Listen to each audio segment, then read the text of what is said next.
"You don't belong in this cabin. Step aside before I call security." That was the first thing Denise Holt said to Dr. Amara Whitfield that morning, and she said it loud enough for the entire boarding line at gate C14 to hear. She had no idea that in 11 minutes the owner of the airline was going to come sprinting down that same jet bridge, calling out one name: hers. Hartsfield-Jackson International, Atlanta, smelled the way it always did before 7 in the morning. Burnt coffee, jet exhaust bleeding in through the doors, and the low electric hum of a few thousand people trying to be somewhere else.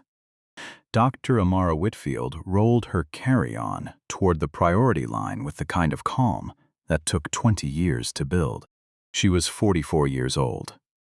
She held a PhD in organizational psychology from Emory, and for the last decade, she had made a career out of walking into companies that were actively on fire and telling everyone, calmly, where the exits were. She didn't put out fires with water. She put them out with truth, timing, and a spine that didn't bend. This particular fire belonged to Vantage Sky Airlines. 9 days earlier, a joint investigation by 2 national news outlets had exposed something ugly buried in Vantage Sky's maintenance division. Inspection logs on their long-haul fleet that had been signed off on without the inspections ever happening. Not once, not by accident, for 6 years, the stock had lost 41% of its value in 5 trading days. 2 senators were asking questions. The FAA had grounded 11 aircraft pending review, and the board was one bad news cycle away from replacing the CEO before lunch. That CEO, a man named Daniel Voss, had personally called Amara at 11:40 the night before last, and in a voice that cracked twice, asked her to be on the 7-5 to Seattle for an emergency board session. He needed her sitting across from 12 furious shareholders by tomorrow afternoon with something better than an apology. She'd said yes. She always said yes to the fires. She checked her watch. 6:52. Boarding in 13 minutes. Seat 2A, first class, a seat she rarely used but had kept this time, because she needed 6 hours of undisturbed work before she landed and started performing calm for a room that wanted blood. The velvet rope for priority boarding fed into a narrow lane, at the head of which stood a woman with blonde hair pulled back so tight it looked like it was stretching the corners of her eyes. Her name tag read Denise Holt, lead purser, and she was scanning boarding passes with the rhythm of someone who had done this 10,000 times and resented every single one of them. Beep, beep. Next, when a college kid fumbled with his phone screen, Denise let out a sigh loud enough to be a performance.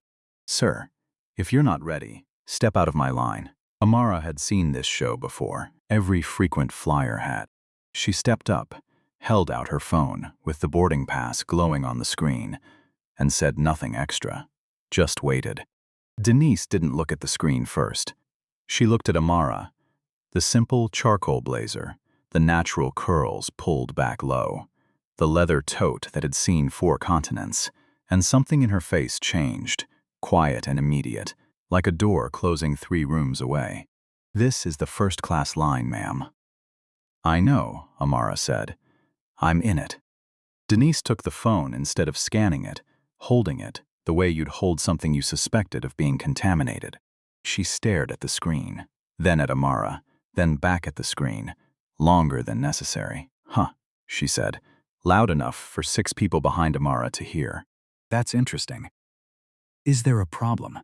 "The problem," Denise said, drawing the word out like taffy, "is that this ticket was booked less than 20 hours ago for a seat that runs almost $9,000, and I've never seen you fly this route before." She said it like she'd cracked a case. "I'm going to need you to step aside while I verify this." "Verify what, exactly?" "That it's actually yours." The line behind Amara had gone quiet in that specific way a crowd goes quiet, not out of respect, but out of appetite. A dozen people who had somewhere to be were suddenly not in a hurry at all. "I have my ID," Amara said, keeping her voice level, the same voice she used on hostile boardrooms. It matches the name on that ticket. The booking was made by Vantage Sky Corporate Travel. You're welcome to call and confirm. Everybody's got a story, Denise said, and pointed to a roped-off square of carpet near a support column, the kind of spot usually reserved for unaccompanied minors and confiscated luggage. Wait there. I need to call this in. Here is the part that should be said plainly, because it matters, Dr. Amara Whitfield had briefed a state governor's crisis team. She had once talked a Fortune 500 board out of a hosta split in under 6 hours, and on that Tuesday morning, she stood in a taped-off square near a pillar at Gate C14, like a piece of unclaimed baggage, because her ticket was too expensive to be believed. She stepped aside. She watched Denise wave the next 10 people through without a second glance, including a heavy-set man in a rumpled suit she greeted by name.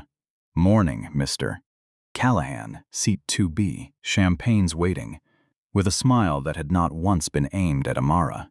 Her phone stayed in Denise's hand for 6 more minutes. Remember the phone. It matters later. By the time Denise finally strolled over and dropped it back into Amara's palm, ticketing confirmed the charge. "You can board. But I'll be watching you." The boarding door was already closing behind the last economy passengers, and something in Amara's chest had gone very still and very cold, the particular stillness of a person deciding, consciously, not to give someone the reaction they were fishing for. "Watching me for what?" Amara asked quietly. "Disturbances," Denise said. "I run a tight cabin. Any trouble, and you'll meet the authorities on arrival." "The only disturbance so far," Amara said, "has been you." She walked down the jet bridge without waiting for a reply. She had work to do, and she was not going to let this be the story of her morning. She was wrong about that. It was about to become the only story that mattered, just not in the way anyone standing at that gate could have imagined. The first-class cabin on the Airbus was hushed and beige, the particular hush of recycled air, and $1,100 seats. Amara slid into 2A, tucked her bag under the seat in front, and had her laptop open before the seatbelt sign even chimed. On the screen, a document titled Vantage Sky, Project Clean Slate, Eyes Only. The man in 2B, the same Mr. Callahan Denise had greeted like royalty, leaned across the aisle. He looked to be pushing 60, silver-haired, kind-faced, the sort of frequent flyer who tips well and remembers gate agents' birthdays. "That was completely out of line back there," he said. "I'm sorry you had to deal with it." "Thank you," Amara said, already wanting to return to her screen. "It's noise." "I'm Walter Grady," he said. "I fly this route every week for work. Whatever you need up here, you let me know." She gave him a small, polite nod and turned back to her laptop, hoping that would be the end of it. It was not the end of it, because Denise Holt was making her rounds with a drink cart, and when she reached row 2, she saw the open laptop, and she saw the words "Eyes Only" glowing on the screen, and something in her rearranged itself into a new and much more dangerous shape. This woman wasn't just someone who didn't belong in first class. In Denise's mind, she had just become something worse, a threat.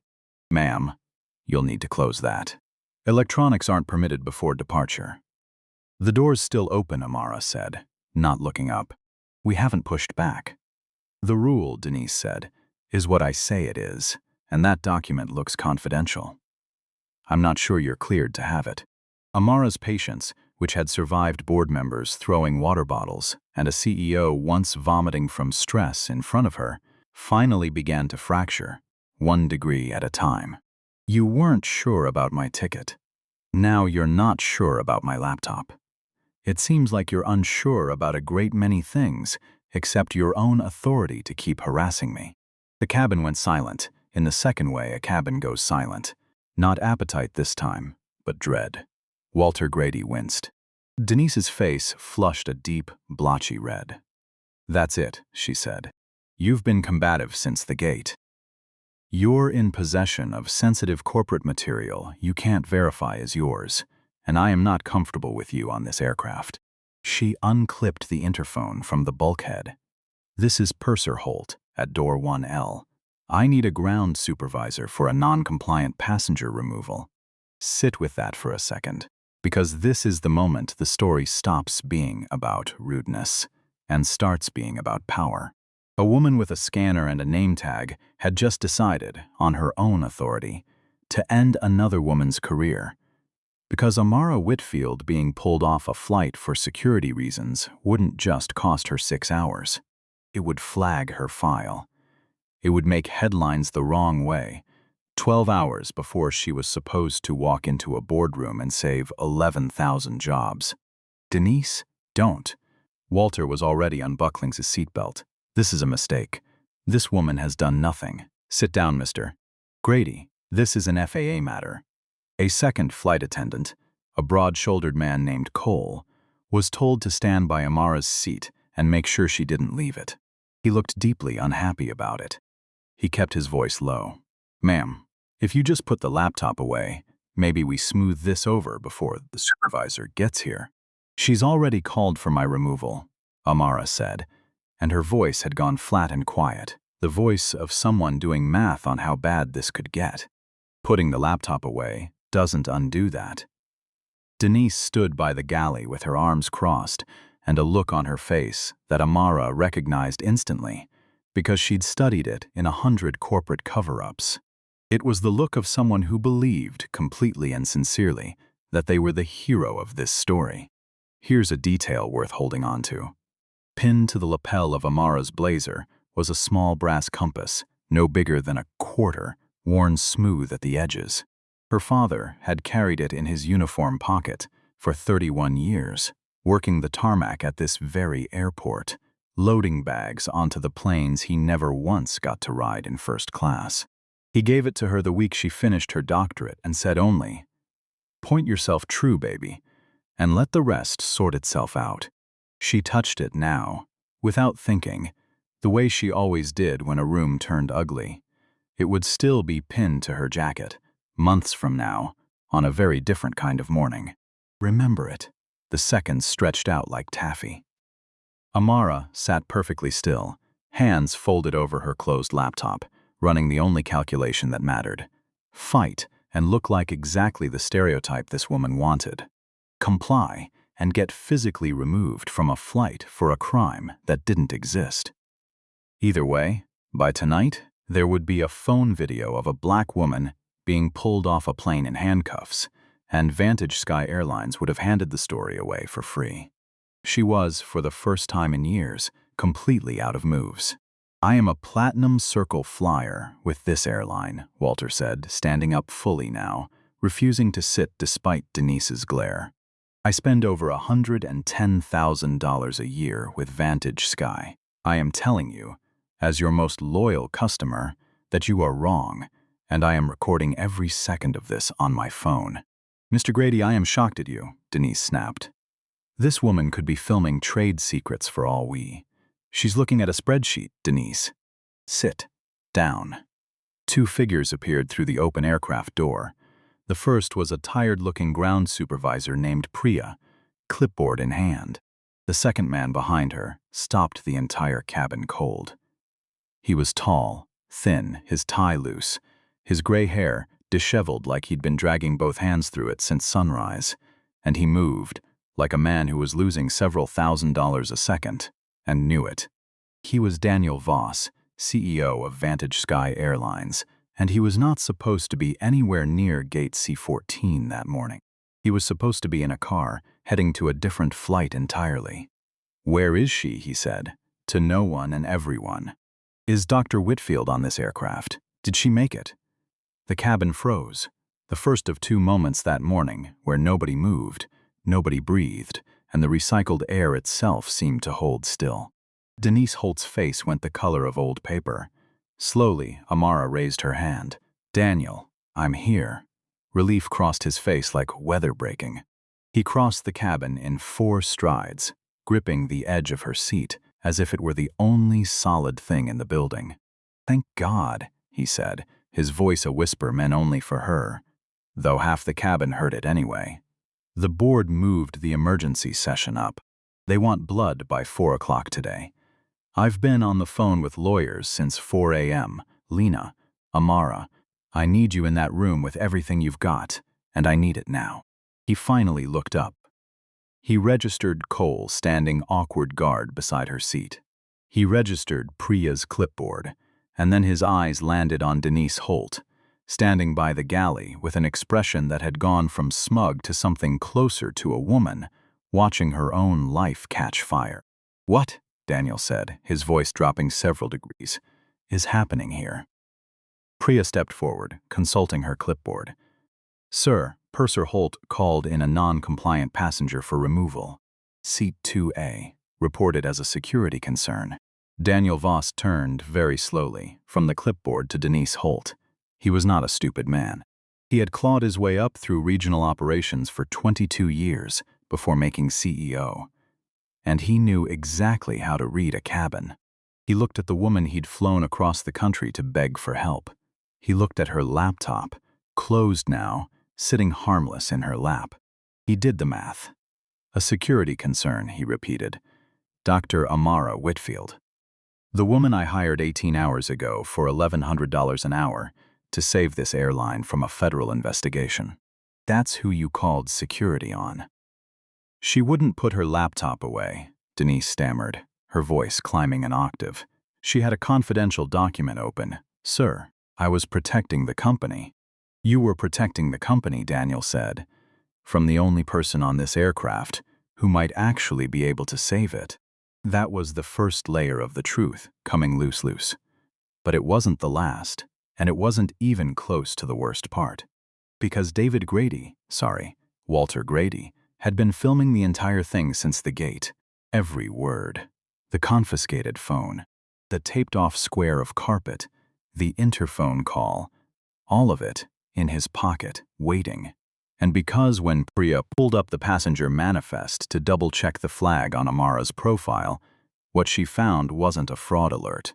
It was a note left by corporate travel, VIP, personal guest of CEO, priority handling required. Denise Holt had had that information in front of her the entire time. She had looked at it, at the gate, on her own screen, and decided it meant something closer to stolen credit card than handle with extraordinary care. She hadn't misunderstood the ticket. She had chosen not to believe it, because believing it meant looking past what she saw first. A black woman in a $9,000 seat. And she never once got that far. "I didn't know who she was," Denise said, and something raw had crept into her voice now. Something closer to panic than righteousness. "You didn't need to know who she was," Daniel said. "You needed to look at a boarding pass and do your job. Did you check the ticket? Did you see the corporate booking code? Or did you see a black woman in seat 2A and decide, before you saw anything else, that she didn't belong there? That's not. I would never." "You called security on a woman for opening a laptop," Daniel said, his voice climbing now, controlled but unmistakably furious. "You held her ID hostage at the gate. You made her stand in a roped-off square like lost luggage in front of 40 strangers. And you did all of it in front of a cabin full of witnesses, one of whom has been recording since the moment you snatched her phone." Walter held up his own phone, screen dark, thumb hovering. He didn't say a word. He didn't need to. Denise Holt's mouth opened. Nothing came out. "Get her off my aircraft," Daniel said to Priya. "Not the passenger. Her, effective immediately. She is suspended pending a full misconduct review, and she is not to work another shift for this airline while that review is underway." "Sir, I have 22 years with this company," Denise said, and now she was crying. Mascara tracking down through foundation gone waxy under the cabin lights. "You can't do this over one misunderstanding." 22 years, Daniel said quietly, and it took you 11 minutes to undo every one of them. Cole and Priya walked her off the aircraft. She didn't fight it. She moved like someone whose legs belonged to a different person, and as she passed row 2, her eyes met Amara's for one final second. There was no apology in them. There was only shock, the particular, hollow shock of a woman who had never once imagined the rules might apply to her too. A ripple of applause broke out across first class as the door sealed behind her. Walter Grady clapped the loudest. Here is where most versions of this story would end. A villain removed. A cabin that claps. Justice. Tidy and complete in under 15 minutes. But that's not what actually happened. And it's not what made this story matter enough to end up in front of a federal aviation panel 11 months later. Because, on the flight to Seattle, sitting in the galley jump seat across from Amara, while the plane climbed over the Smoky Mountains, Daniel Voss put his head in his hands and said the thing that changed everything. This isn't the first complaint about her, he admitted. There were 2 others filed. Documented. Nothing happened to either of them. Amara went very still. How many others? I don't know yet, he said. That's the point. Nobody looked. She opened her laptop back up, not to Project Clean Slate, but to a blank document, and began typing a new title at the top. Project Clean Slate, Revision 2, the Peton, not the person. You don't have one bad employee, Daniel, she said. You have a system that absorbs complaints and protects the badge. That is a far bigger problem than falsified maintenance logs, because the logs are a paperwork crime. This is a culture, and culture is what's actually going to sink you in that boardroom this afternoon. So what do I say to 12 furious shareholders in 6 hours? You say the truth, Amara said. All of it. Starting with a name they've never heard. Hers. The boardroom in Seattle was long, dark wood, ringed by 12 people who ranged from old money to new tech to pure predatory finance, and every single one of them was furious before Amara even sat down. You're late, said the board chair, a steel-haired man named Gordon Ashcroft. And you brought a stranger. This is Dr. Amara Whitfield, Daniel said. She is not here to save my job. She's here to save your investment, and you're going to want to hear this before you vote on anything. We're not here for presentations, Ashcroft snapped. We're here for your resignation. You'll have it in writing within the hour if you still want it after this, Daniel said. And it silenced the room in a way nothing else had. But first, watch this. Amara projected Walter Grady's video onto the wall-sized screen. 10 uninterrupted minutes. The gate. The taped square, the confiscated phone, the interphone call for removal. Denise Holt's face, 22 years of company loyalty, curdled into 11 minutes of certainty that the rules simply did not apply to her. The room watched in total silence. One board member, an older woman named Renata Ferris, went pale and put a hand over her mouth. My God, she whispered, that's our brand, not the ad campaigns. That, Amara said, is exactly what I came here to tell you. You don't have a maintenance scandal. You have 2 scandals wearing the same uniform. One in the hangars, and one at every gate where an employee gets to decide, alone, who deserves respect. And until this week, nobody at this table thought the second one was worth an audit. She's already fired, Ashcroft said, recovering some of his edge. She's suspended, Daniel corrected, and she's the smallest part of the problem. I want a full audit of every misconduct complaint filed against gate staff and flight crew in this company for the last 5 years. Everyone that got buried. Everyone that got handled quietly. I want names, dates, and outcomes, and I want it on my desk in 3 weeks. Ashcroft studied him for a long moment, then looked at Amara, then back at Daniel. And if the pattern's as bad as you think, then we don't sell it for parts and pretend it never happened, Daniel said. We rebuild it from the studs. And Dr. Whitfield leads that piece, starting today, as our first Chief Accountability Officer. My resignation stays on the table until she tells me I've earned the right to withdraw it. Ashcroft was quiet for a long moment. Then, slowly, a different kind of expression crossed his face. Not warmth, but calculation shifting direction. Fine, he said. Keep your job, Voss. For now. Dr. Whitfield, welcome aboard. The audit took 19 days, and it was worse than anyone in that boardroom had let themselves imagine. 2 prior complaints against Denise Holt, both from black passengers, both flagged and quietly closed with no action taken. 1. A college professor accused of suspicious behavior for reading a manuscript in business class. The other, a retired Army colonel, asked to prove his own frequent flyer status in front of a full cabin. Both complaints sat in a database, marked resolved, meaning nothing more than filed and forgotten. The audit found the same shape repeated across 11 other gate agents and flight crew nationwide. A long, quiet pattern of who got questioned, who got moved, who got randomly selected, and who never did. Vantage Sky hadn't had one bad employee. It had built, without ever writing it down anywhere, an entire unspoken system that absorbed complaints and protected the people wearing the uniform. The system hadn't failed. It had worked exactly as designed. Denise Holt was terminated, not suspended with a quiet severance package and a non-disclosure agreement tucked into a manila folder. Terminated, on the record, with cause. The findings stated plainly in a company press release that Daniel Voss insisted on publishing in full. For a while, the internet did what the internet does. Denise Holt's face was everywhere within hours of Walter's video going public. Clipped, captioned, set to music, turned into the week's most hated stranger. Her union of 22 years released, a statement distancing itself from her entirely.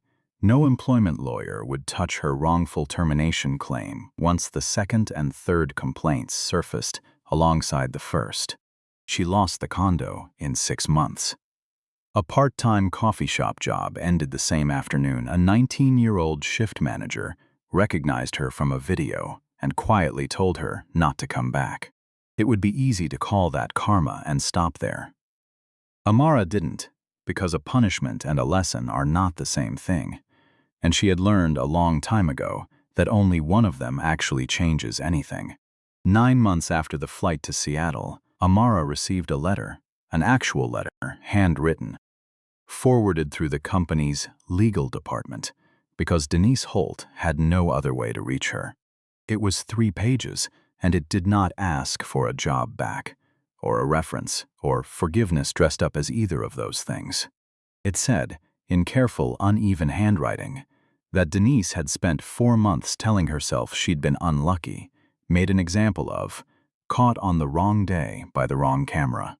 It said that it wasn't until she read the full audit, the professor, the colonel, 11 other names she'd never met attached to a pattern she recognized instantly because she'd lived inside it for 2 decades without ever calling it by its name.